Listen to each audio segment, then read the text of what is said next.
Welcome to the DFS Express Podcast, your stop for daily fantasy sports talk, including slate breakdowns and industry commentary. Let's go to the host of our show, the Daily Fantasy Sniper. What's up, everybody? Welcome to today's episode. Going to do something a little different today, but something I think is really important and really overlooked is bankroll management. So what I'm going to do today is I'm going to build a lineup for an NBA slate. It doesn't matter what slate it is, but I'm also going to show you some of the tools we have over at DFS Army because I haven't played basketball in a while.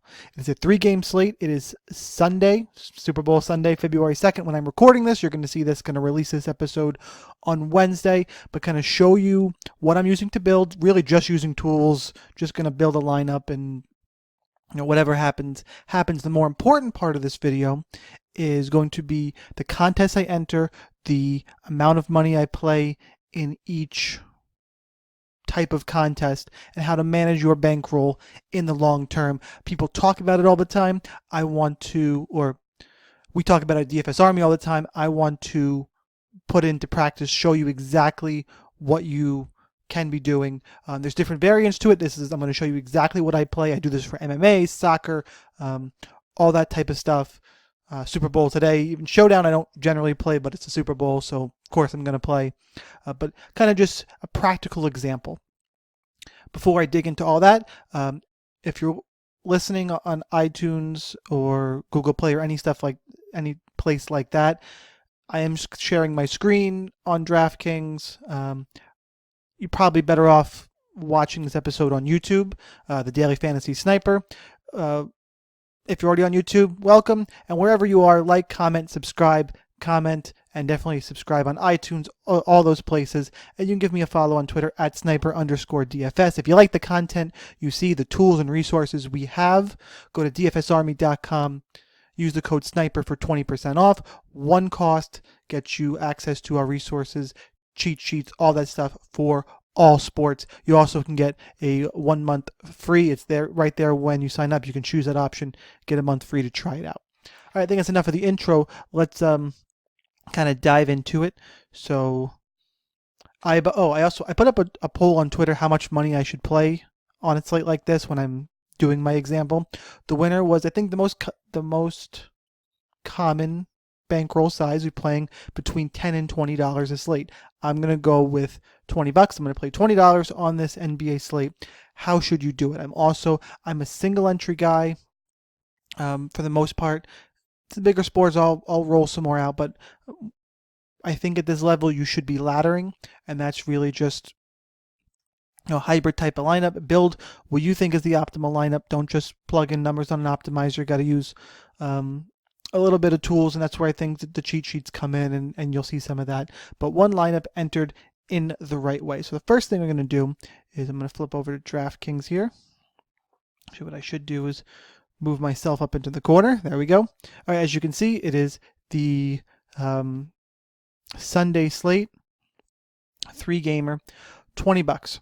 The first thing I'm going to do is I'm going to set up head-to-heads. I think is the most important part of the ladder. So what I do is I play 60% cash games, 40% small GPPs to large GPPs, and I'll break that down in a second. So 40% of my entry for a slate, 40% is head-to-heads. So at $20 total, that's $8. I want to play $8 in head-to-heads, and that's just where I'm going to build this lineup. I'm scrolling through. Build $8 worth of $1 head-to-head. Start at the lowest you can and work your way up. I also want to limit this to one person per head-to-head, or one person who can. I can't play. Limit the number of times one person can play against you. Tongue twister there. Obviously, I don't want one person, McLovin or whoever, to scoop all my head-to-heads. I want to limit it to one. Create this for $8. All right, now let's go build the lineup. I'm going to go kind of quick through the lineup build because I think it's the least important part of this. So, 40% was head-to-heads. Let's build the lineup real quick. I'm going to start with the cheat sheet over at DFS Army. We put the core plays here in blue. I'm just going to go ahead and plug these in. Harden, Ibaka, and Lopez. I'm going to put Harden, Ibaka. I'm going to assume it was Brook Lopez. I'll go back and check in a second. It was Brook. All right, do we have any other big 5-star plays? Russell Westbrook. I think getting both of them is going to be a little bit hard. So I'm not going to do that. Gonna look for other high-star plays. Like I said, this is not a lineup construction type of video. Looks like Bridges is priced down as a good cash play. Let's get him in. And I'm just using DFS Army tools right now. I really not followed basketball in a little while. I'm focused on other things, so we'll see how this goes, and hopefully it's a good promo video for this. Drew Holiday at 8,000. I think I can squeeze in Drew. It's a lot of the 4 or 5-star plays I picked there. I want to go over the domination station and the projections we have loaded in here. See if we can find the highest projected guys on the slate. We have Ibaka, we have Lopez. DS is liking Boucher, I believe. See, I haven't...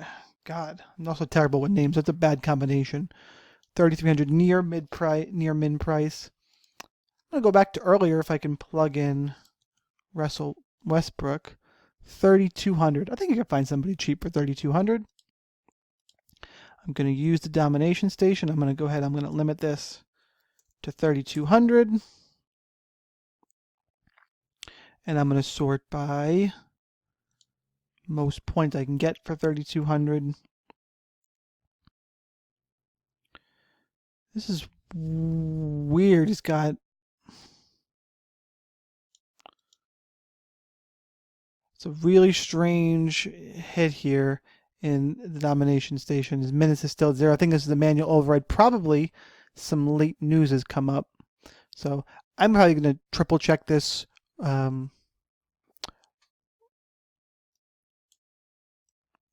Moving myself into the corner. That the whole YouTube video might have been screwed up for a second. You saw half my face. Hopefully that's fixed. I'm not gonna re-record. I'm gonna plug in Okobo here, and in the recap video, you may see that I have. Oh, I can't fit him anyway. So I need a forward as well. Who can I fit? I don't want to take up too much time doing this. Let's just plug in Macklemore. All right, so here's my lineup. I'm going to update my entries. I have my head-to-heads.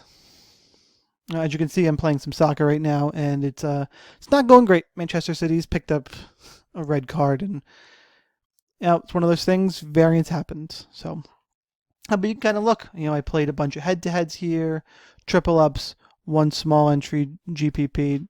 Didn't work out. Again, that's why we do this bankroll management. This obviously is a real bad day, but I'm not going to hide from them. They do happen. Okay, so we entered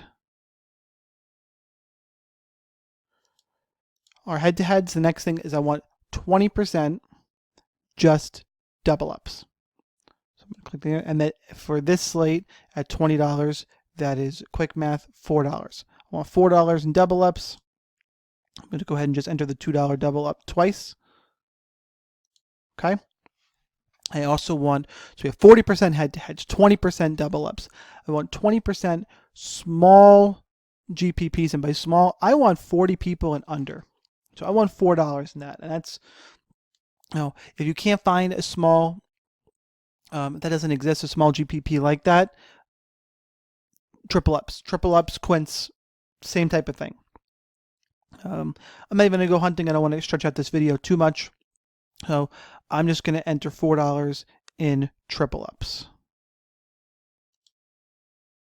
So it's a couple dollar triple ups. I know there's ways to bulk enter, and I'm just not doing it right now. But so got my $4 worth of triple ups. Last thing is $4 in big GPPs. This is where you can have a little bit of fun, chase some of the bigger money. I will always recommend, if you can, as you watch me sort for a second, single enter if you can. Like, this is Perfect. Single entry contest. You have $3 left to spend. I'm just going to go ahead and I'm going to leave a ton. I'm obviously entering a little bit late, so my options are a little bit limited. Oh, I was also had some other filters on. Still nothing I'm loving here, so I'm just going to go find a $3 GPP, 3 entry max. I'll plug my lineup into that. And that's it, guys. We've just entered $20 on a slate, and that is how I would attack if you have a $10 to $20 per slate. 40% head-to-heads, 20% double-ups, 20% small GPPs, 40 or under, or if you can't find them based on the slate, triple ups, quints are fine, and 20% in GPPs. We're going to let this slate run. I'm going to come back maybe tonight. Super Bowl's on, obviously. This is the 2 o'clock slate. Got to set up, having some people over. Don't know how it's going to work out, but I will do a recap of this slate and just talk about how this helps keep you playing DFS in the long run. It is more of a grind, but that's how I approach DFS. It's how, it's a hobby of mine. I want to keep going. Hopefully it's a slow uptick. When I have bad stretches, I don't lose all my money by chasing some of these big GPPs. So we'll see how this lineup does.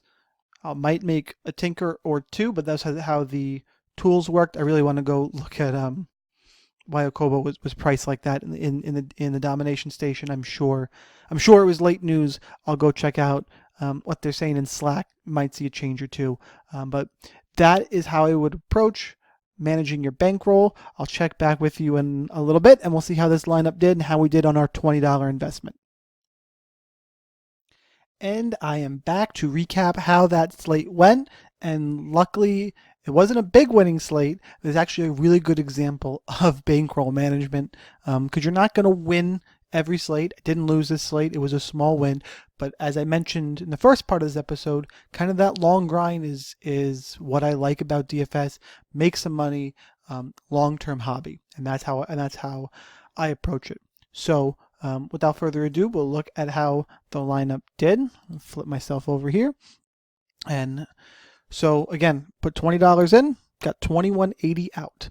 And it was a really good example of where the ladder kind of provides a little bit of safety and some upside. The upside didn't hit. I was close on a lot of spots. As you can see, I cashed the double up and one of the triple ups. And I'll kind of play the video I took on my phone to show you. I went... Of the 8 head-to-heads, I went 6 and 8, so I turned a profit there. A lot of close scores, but I had about a 60% lineup. You can see I just missed a lot of the triple ups, cashing in the GPP, so I had a little bit of safety. I got over the cash line, got my money back, and I really was, a few points away from doubling up here, or just under doubling up and having a really good slate. So again, we built the lineup just using the tools from DFS Army. Bankroll management, guys, just to recap there, I played $20 on a slate. I got $2 out, give everything tomorrow. I'll go back and do $20 again tomorrow. Again, it's just kind of that long-term play, and just want to recap what I did. 40% of what you're going to play in a slate is in head-to-heads. So if you're playing $10 a slate, that's $4. Level up from there. 20% double ups, $2 on a $10 entry, $2 in small GPP, 40 man or under, or triple ups, quints are fine as well, and $2 in your GPPs, those fun contests where you can win some more money. So just leveling up like that, that's how you can put it into practice. I know we talk about it a lot at DFS Army. That's how you can that's an example of how you put it into practice. I hope that helped. Any questions, hit me up in the comments. More than happy to talk about this stuff. Please subscribe to the YouTube channel. Hit that little bell.